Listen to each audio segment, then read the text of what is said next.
ఏ విధంగా చూస్తారు? పొదుపు చేయమని చెప్పేసి ప్రధానమంత్రి గారు జనానికి పిలుపునిచ్చారు. సౌండ్. మరి చేయలేదు అనేటువంటి ఆగ్రహంతో ఇప్పుడు ధరలను పెంచారా అని అనుకోవాల్సి వస్తుంది. హ్మ్. అంటే మీరు పొదుపు చేయలేదు కనుక నేను ధరలు పెంచుతున్నాను, మీ నడ్డు విరుస్తాను మీ సంగతిని ఒక విధంగా హెచ్చరిక. హ్మ్. ఇప్పుడు 2 సార్లు పెట్రోల్ డీజిల్ ధరలు పెంచారు. 2 సార్లు కాదు, రాబోయేటువంటి రోజుల్లో ప్రతిరోజు పెంచినా ఆశ్చర్యం లేదు. హ్మ్. ఈ విధంగా అంటే ఒకసారి 90 పైసలని, ఒకసారి 80 పైసలని, ఓ రోజు 70 పైసలని ఆ పేరుతోటి వడ్డించదలుచుకున్నది. అంటే 100 కళ్ళ దెబ్బలు కొట్టదలుచుకుంటే ఒకేసారి కొట్టకుండా 100 రోజులు వరుసన దెబ్బలు కొట్టేటువంటి పద్ధతి మనకు తెలుసు. అదేవిధంగా ఈ పెట్రోలు లేదా డీజిల్ ధరలుని పెంచడానికి కేంద్ర ప్రభుత్వము ఒకసారి కాకుండా రోజు వారీగా 2 రోజులకు ఒకసారి, 3 రోజులకు ఒకసారి ఇట్లా పెంచడం అనేటువంటిది పద్ధతిగా తీసుకున్నట్టు మనకు కనిపిస్తుంది. అందుకని ఈ రాత్రికి మనం మన డిస్కషన్ అయిపోయిన తర్వాత రాత్రి కూడా అంతే, నిన్న సాయంత్రం వరకు ఏం లేదు, రాత్రికి 90 పైసలు ఎంత పెంచారు. ఇవాళ రేపట్లో కూడా అదే చేయొచ్చు. ఎందుకు ఈ విధంగా చెప్తున్నాము అంటే ఏదో మన బుర్రలో పుట్టిన అంశం కాదు ఇది. కేంద్ర ప్రభుత్వ ఆమె మంత్రి అధికారిని ఆమె ప్రకటించింది. నిన్న ఏం ప్రకటించారు అంటే ఇంకా 750 కోట్ల రూపాయలు రోజుకి నష్టం వస్తూ ఉంది అని చెప్తూ, మరి ధరలను మీరు పెంచుతారా అంటే పెంచుతామని మేము చెప్పలేము అని చెప్పారు. అంటే పెంచుతామని చెప్పలేము అంటే కన్సమ్ అని కూడా చెప్పలేదు ఆమె. ఆ ప్రెస్ మీట్ అయిపోయిన తర్వాత మళ్ళీ నిన్న రాత్రి మళ్ళీ పెంచారు. అందుకని ఇప్పుడు ఏ క్షణంలో ఎప్పుడైనా మళ్ళీ పెంచేటువంటి అవకాశం ఉంది. అంతకుముందు ఏం చెప్పారు, ఈ 3 రూపాయలు పెంచక ముందు 1000 కోట్లు, రోజుకు 1000 కోట్లు నష్టం వస్తూ ఉంది అని చెప్పారు. అంటే రోజుకు 250 కోట్ల మేరకు 3 రూపాయలు పెంచడం వల్ల రోజుకు 250 కోట్ల మేరకు మన మీద అంటే వినియోగదారుల మీద ప్రభుత్వం భారం మోపింది. మరి ఆ 750 కోట్లని ప్రభుత్వం భరిస్తుందా అంటే లేదు, భరించేటువంటి సమస్య లేదని కూడా ఆమె చెప్పారు. అంటే రాబోయేటువంటి రోజుల్లో మరొక ఈ 750 కోట్ల రూపాయలని ఎట్లా పెంచుతారనేటువంటిదే తప్ప పెంచడం అనివార్యం అనేది స్పష్టంగా ఆమె చెప్పేశారు.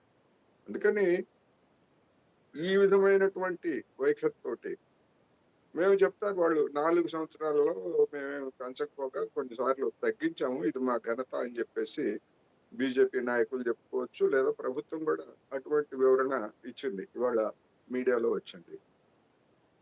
4 సంవత్సరాల నుంచి 4 సంవత్సరాల నాడు అంటే ఏప్రిల్ 2022 ఏప్రిల్లో మనం కొనుగోలు చేసినటువంటి ముడి చమురు ధర $105 నుంచి $111 మధ్య ఉన్నది సగటున. ఆ తర్వాత కోటేశ్వర గారు మీ సౌండ్ కొంచెం వాల్యూమ్ పెంచుతారా? వాల్యూమ్ కొంచెం లో వస్తుంది, కొంచెం వాల్యూమ్ పెంచుతారా? మీ ఫోన్లో కొంచెం వాల్యూమ్ పెంచండి, ఫోన్లో వాల్యూమ్ పెంచండి మీ ఫోన్లో. 2022 ఏప్రిల్లో $105-110 ఉన్నటువంటిది ఫిబ్రవరి 28 నాటికి. ఎందుకు ఫిబ్రవరి 28 నాటికి అని చెప్తున్నాం అంటే ఆ రోజు ఇరాన్ మీద అమెరికా దాడులు ప్రారంభించిన రోజు కనుక ఆ రోజు అంతకు ముందు రోజు వరకు $69-70 మనం కొనుగోలు చేసేటువంటి ముడి చమురు ధర ఉంది. అంటే $40, 30 నుంచి $40 వరకు తగ్గింది. ఇది కాకుండా రష్యా మనకి మిత్రదేశంగా ఉంది కనుక, అమెరికా వాడు మనల్ని ఇబ్బంది పెడుతున్నాడు కనుక ఒక బ్యారెల్కి $10-12 మనకి తక్కువ ధరలకు ఇచ్చింది రష్యా. మరి ఈ ధరలు తగ్గినటువంటి ధరలు లేదా రష్యా తగ్గించినటువంటి ధరలు వీటన్నిటితోటి గణనీయంగా ఆ మేరకు వినియోగదారులకి కూడా తగ్గించాలి. కానీ ప్రభుత్వం 2022 ఏప్రిల్ 6-7 తారీఖుల్లో ఎంత ఉందో హైదరాబాద్లో మనం అంతే చెల్లిస్తున్నాం. సరే మొన్న పెంచిందంటే అది ఎందుకని తగ్గించలేదు, ఎందుకని వాళ్ళే చెప్పారు. ప్రభుత్వ విధానం గురించి ఏం చెప్పారు వాళ్ళు, అంతర్జాతీయ మార్కెట్ ధరలు పెరిగితే ధరలు పెంచుతాము, తగ్గితే తగ్గిస్తాము అని చెప్పారు. మరి 4 సంవత్సరాలుగా అంతర్జాతీయ మార్కెట్లో ధరలు తగ్గుతూ ఉంటాయి, ఎందుకు తగ్గించలేదు? అసలు ఆ విధానాన్నే ఎందుకు పక్కన పెట్టారు? 4 సంవత్సరాల 5 వారాలు 6 వారాలు ఈ ధరల పెరుగుదలకు వచ్చేసరికి ఇప్పుడు మళ్ళా ధరలు పెరుగుతున్నాయి. ధరలు పెరుగుతున్న మాట వాస్తవం. ధరలు పెరుగుతున్నాయి కనుక మేము మళ్ళా వినియోగదారుల మీద భారం మోపక తప్పడం లేదు అని చెప్తున్నారు. మరి ఆ 4 సంవత్సరాల పాటు చమురు మార్కెటింగ్ కంపెనీలు కావచ్చు, ప్రభుత్వం కావచ్చు, మరి విపరీతమైనటువంటి లాభాలు పొందాయి కదా. ఆ లాభాల్లోంచి కొంత వినియోగదారులకి ఎందుకు ఖర్చు పెట్టరు? ఎవరికి ఖర్చు పెడతారు మీరు? అదాని, అంబానీ, టాటాలు, బిర్లాలు ఇట్లాంటి వాళ్ళకి ఖర్చు పెడతారా? లేకపోతే జనానికి ఖర్చు పెడతారా? జనానికి ఖర్చు పెట్టేటువంటిది ఉద్దేశం కానీ లేదనేటువంటిది ఈ ధరల పెరుగుదల స్పష్టంగా కనిపిస్తూ ఉంది. కానీ ఇక్కడ పెట్రోల్ డీజిల్ ధరల మీద ఇప్పుడు కేంద్ర ప్రభుత్వం పెంచిన ఏదైతే సుంకాలే కావచ్చు, అది కేంద్ర ప్రభుత్వం కేవలం 6% పెంచుతుంది. రాష్ట్ర ప్రభుత్వాలు దాదాపు 35% పెంచుతున్నాయి కాబట్టి ఏమైనా తగ్గించుకుంటే రాష్ట్ర ప్రభుత్వాలు తగ్గించుకోవాలని చెప్పేసి అంటున్నారు సార్. మరి ఇక కేంద్ర ప్రభుత్వం చేసిన దానికి రాష్ట్ర ప్రభుత్వం చేసిన దానికి ఏంటి సార్ అంత తేడా ఏముందంటారు? కేంద్ర ప్రభుత్వము పన్నులు విధిస్తా ఉంది, రాష్ట్ర ప్రభుత్వం కూడా పన్నులు విధిస్తా ఉంది. కేంద్ర ప్రభుత్వం సెస్సుల రూపంలోను అడిషనల్ ఎక్సైజ్ రూపంలో పన్నులు విధిస్తా ఉంది. రాష్ట్ర ప్రభుత్వాలు వాల్యూ యాడెడ్ ట్యాక్స్ విధిస్తున్నాయి. ఇందాక మీరు చదివారు కొన్ని రాష్ట్రాల్లో ఏ విధంగా ధరలు ఉన్నాయి, ఆంధ్రప్రదేశ్ లో ధరలు ఎక్కువ ఎందుకు ఉన్నాయి? ఆంధ్రప్రదేశ్ లో ఎక్కువ ఎందుకు ధరలు ఉన్నాయంటే కేంద్ర ప్రభుత్వం విధించేటువంటి సెస్సులు పన్నులతో పాటు ఆంధ్రప్రదేశ్ ప్రభుత్వం అదనంగా ₹5 ₹4 ఒక సెస్సు, ఇంకొక రూపాయి ఒక సెస్సు అదనంగా విధిస్తా ఉంది, పన్నులు విధిస్తా ఉంది. మిగిలినటువంటి రాష్ట్రాలు, తెలంగాణలో ఆ విధమైనటువంటి అదనపు సెస్సులు రాష్ట్ర ప్రభుత్వం విధించలేదు.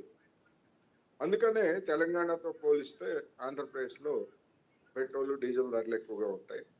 లేదా గతంలో పక్కనే ఉన్నటువంటి తమిళనాడు కావచ్చు, లేదా కర్ణాటక కావచ్చు, మరికొన్ని రాష్ట్రాల్లో వ్యాట్ రేట్లు తక్కువ ఉన్నాయి. అందుకని ఆ విధమైనటువంటి తేడా మనకి ఒక్కో రాష్ట్రం కనిపిస్తుంది. మరి గతంలో ఇదే బీజేపీ నాయకులు కేంద్ర ప్రభుత్వంలో ఉన్నప్పుడు మా బీజేపీ పాలిత రాష్ట్రాల్లో కేంద్ర ప్రభుత్వం కొంతమేరకు తగ్గించింది. ఆ తగ్గింపుతో పాటు బీజేపీ పాలిత రాష్ట్రాల్లో వ్యాట్ను కూడా తగ్గించాయి. మరి కాంగ్రెసేతర ప్రభుత్వాలు ఉన్నటువంటి చోట్ల ఎందుకు తగ్గించరు అని చెప్పేసి వీళ్ళందరూ కూడా చర్చల్లో అటువంటి ప్రశ్నలు లేవనెత్తారు. అటువంటి ప్రశ్నలు లేవనెత్తినప్పుడు ఇప్పుడు ఆంధ్రప్రదేశ్ లో ఉన్నది బీజేపీతో కూడినటువంటి బీజేపీ భాగస్వామిగా ఉన్నటువంటి ప్రభుత్వం. మరి చంద్రబాబు నాయుడు గారు ఎందుకు తగ్గించరు వ్యాట్ని? ఇతర రాష్ట్రాలతో సమంగా అయినా అటు తమిళనాడుతో కావచ్చు, లేకపోతే కర్ణాటకతో కావచ్చు, కనీసం తెలంగాణతో అయినా కానీ సమంగా ఎందుకు చేయరు అనేటువంటి ప్రశ్నని వాళ్ళు మరి చంద్రబాబు నాయుడిని అడిగేటువంటి ధైర్యం ఉందా వాళ్ళకి? లేదు. చంద్రబాబు నాయుడు గారు తెలుగుదేశం అక్కడ ఏం చెప్తారు? ఇదంతా కూడా గతంలోనే చేశారంటారు. ఎవరు చేశారు? ₹4 పెంపుదల అనేటువంటిది చంద్రబాబు నాయుడే చేశారు. ఆ తర్వాత జగన్మోహన్ రెడ్డి గారు ఆ ₹4 పెంపుదలతో పాటు ₹1 పెంపుదలని ఆయన చేశాడు. ఆ 4ని కొనసాగించాడు. చంద్రబాబు నాయుడు విమర్శించినా కానీ చంద్రబాబు నాయుడు పెంచినటువంటి ₹4 ఆదాయాన్ని మాత్రం జగన్మోహన్ రెడ్డి గారు కోల్పోలేదు. ఇప్పుడు జగన్మోహన్ రెడ్డి గారిని విమర్శిస్తున్నటువంటి తెలుగుదేశం పార్టీ వాళ్ళు పోనీ ఇప్పుడు మరి ఆ మేరకు ఏమన్నా తగ్గించారా అంటే తగ్గించలేదు.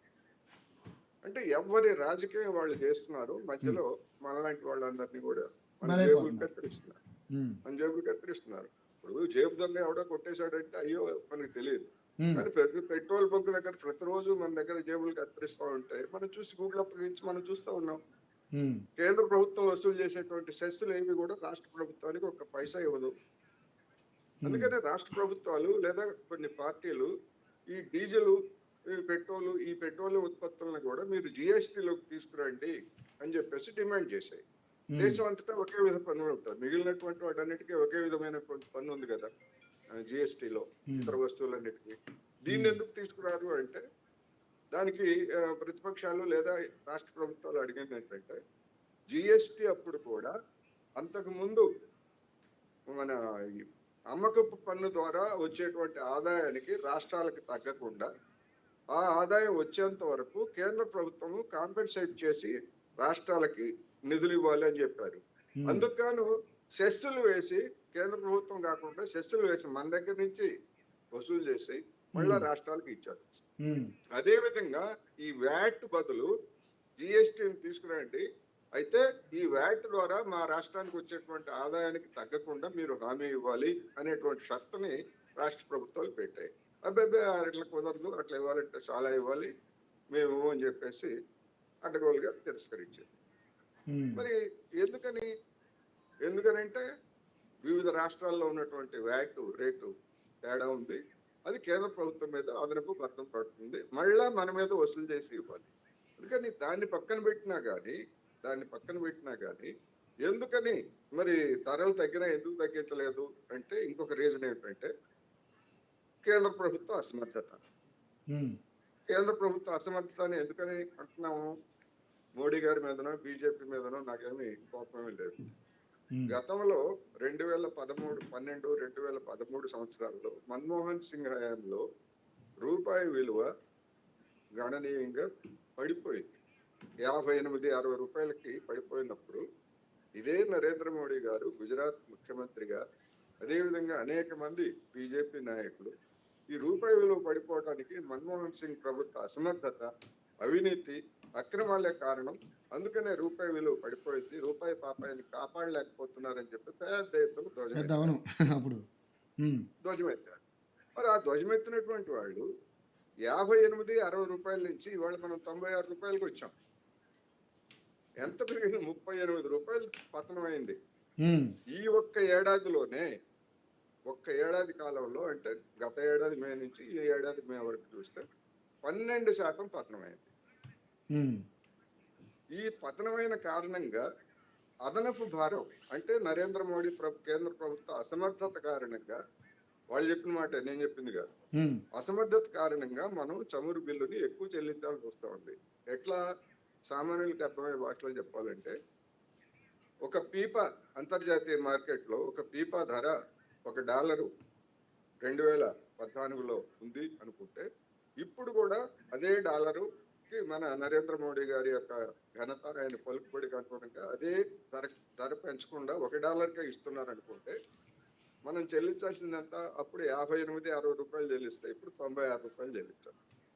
అంటే మనకి తెలియకుండానే అంతర్జాతీయ మార్కెట్లో ధరలు పెరగకపోయినా కానీ మన అసమర్థత కారణంగా, కేంద్ర ప్రభుత్వం అసమర్థత, ఆర్బీఐ గాలికి వదిలేసింది రూపాయిని, ఏదైతే అది అవుతుంది, ఎటు పడితే అటు పోతుందని.